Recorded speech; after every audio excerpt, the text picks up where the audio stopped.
Assalamualaikum dan salam sejahtera. Bersama saya Muhammad Syariza Mawang dalam berita Pagi Sabah edisi Isnin 28 Jun 2021. Perkembangan program imunisasi COVID-19 kebangsaan PIK di Sabah. Sejumlah 7,502 pendaftaran penerima vaksin direkodkan semalam, jadikan jumlah kumulatif pendaftar sebagai penerima vaksin COVID-19 sebanyak 868,575. Pendaftaran melalui MySejahtera merekodkan 794,144 orang, laman sesawang 74,154 orang dan 277 orang melalui talian vaksinasi. Menurut kenyataan Menteri Kerajaan Tempatan dan Perumahan Sabah, Datuk Seri Panglima Masidi Manjun, setakat semalam tiada suntikan baru dibuat bagi fasa 1 dos pertama dan fasa 1 dos kedua PIK di Sabah, menjadikan jumlah kumulatif masing-masing kekal 63,042 orang dan 54,613 orang. Manakala bagi fasa 2 dos pertama PIK, 6,129 suntikan baru dibuat semalam, menjadikan jumlah kumulatif sebanyak 309,653 orang. Bagi fasa 2 dos kedua, 8,960 suntikan baru harian dibuat, menjadikan jumlah kumulatif sebanyak 107,284 orang. Sementara itu, sebanyak 190 kes positif baru COVID-19 direkodkan semalam, menjadikan jumlah kumulatif kes kini 68,767. 3 kluster baru dilaporkan, iaitu kluster Kuartus Bata Duruk, Keningau, kluster Linau Kumpang, Kota Belud dan kluster Tembok Kota Kinabalu, Papar dan Penampang. Berikut paparan kes jangkitan COVID-19 mengikut daerah di Sabah.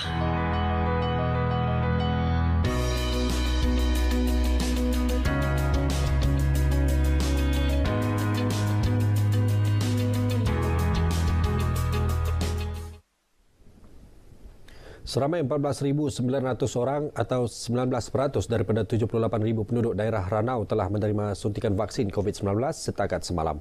Timbalan Ketua Menteri Sabah, Datuk Dr. Joachim Gun Salam berkata, kira-kira 30% penduduk daerah tersebut telah mendaftar menerusi aplikasi MySejahtera dan sedang menunggu giliran untuk menerima vaksin. Datuk Dr. Joachim yang juga Adun Kundasang meminta penduduk kampung tidak mempercayai dakwaan tentang kesan negatif vaksin seperti yang ditularkan di media sosial oleh pihak tidak bertanggungjawab. Kita juga akan mengadakan vaksinasi pada masa-masa akan datang setelah mendapat nama-nama yang perlu divaksinasi ini. Kita terpaksa menyediakan nama-nama tersebut dulu sebab vaksin ini perlu disimpan dalam peti sejuk dan setelah dibuka dia tidak akan bertahan lama.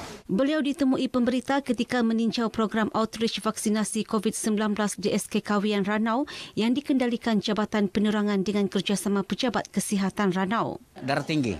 Okey juga tiada apa-apa. Pasal doktor tadi periksa sama saya, darah tinggi dia bilang okey juga dia bilang. Jadi dia bagi saya untuk disuntik vaksin lah. Dan saya pun mau juga. Saya kemelangan hampir mau 2 tahun sudah, tapi saya mau pergi vaksin juga sebab ini vaksin ini bagus untuk diri kita sendiri sama untuk semua lah. Sementara itu, Pegawai Kesihatan Ranau Dr. Fiana Vincent Bizini memberitahu program seumpama akan diteruskan di kawasan Kaingaran dan Paginatan Ranau awal bulan depan.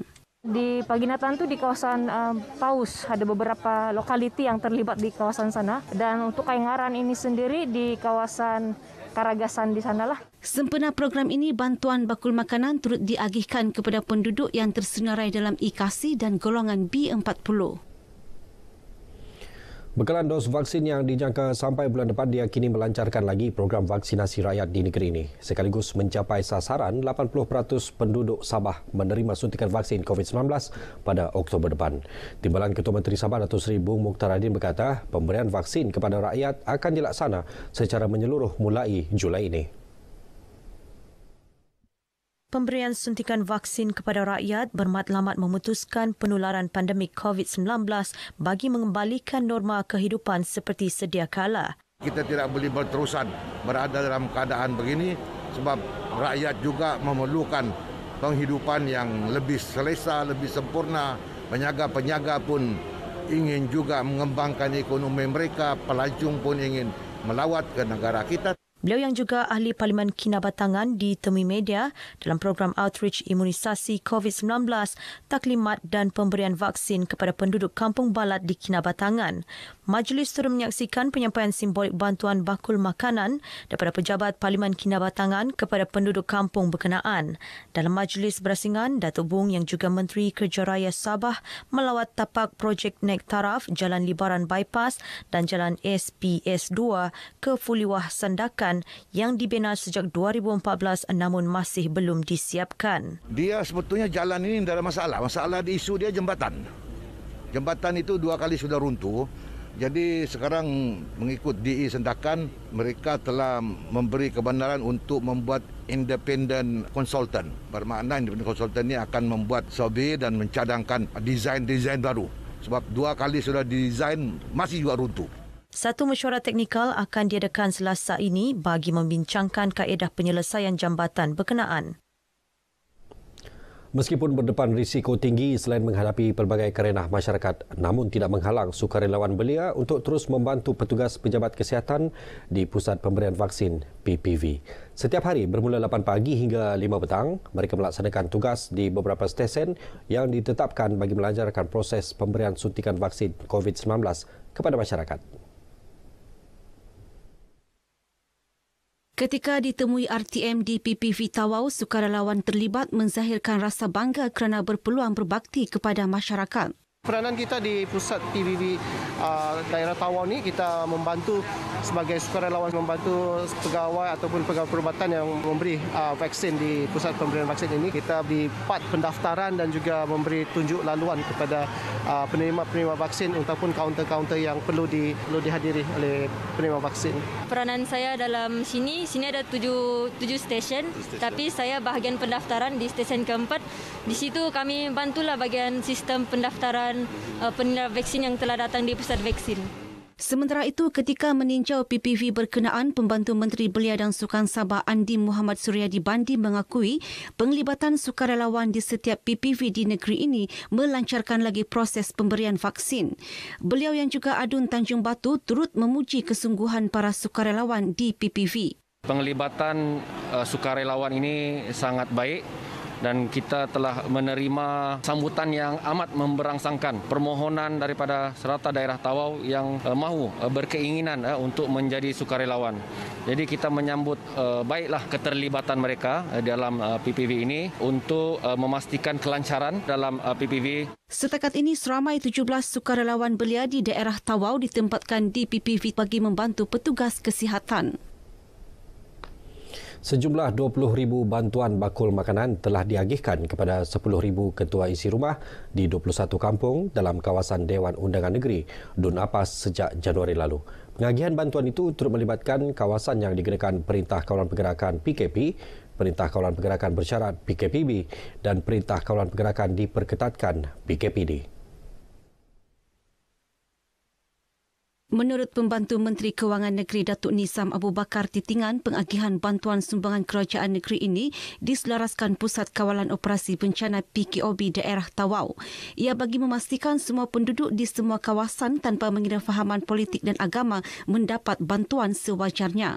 Kita telah mengagihkan bantuan prihatin negeri Sabah untuk golongan B40 yang mana sebelum ini juga kita telah turun untuk mengagihkan bantuan kepada IKASI dan sejak daripada bulan Januari sehinggalah pada hari ini. Datuk Nizam yang juga Adun Apas berkata demikian kepada RTM selepas menyampaikan bantuan bakul makanan di Kampung Tinagat Tawau. Beliau turut meminta penduduk yang belum mendapat bantuan tersebut berhubung dengan Ketua Kampung dan Jawatan Kuasa Pembangunan dan Keselamatan Kampung di kawasan masing-masing bagi tujuan penyelarasan bantuan berkenaan.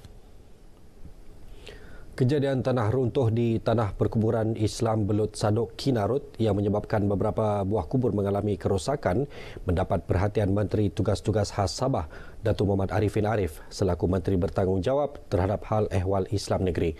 Ini kerana kejadian tersebut dikhawatiri melarat ke kawasan lain. Menurut Datuk Muhammad Arifin, pemeriksaan lanjut mendapati tanah runtuh ini berpunca daripada hujan lebat yang berpanjangan baru-baru ini. Bercakap kepada RTM selepas melawat kawasan runtuhan, Datuk Muhammad Arifin berkata, kerja-kerja pembersihan sudah dijalankan bagi memberi laluan kepada kerja baik pulih kawasan terjejas.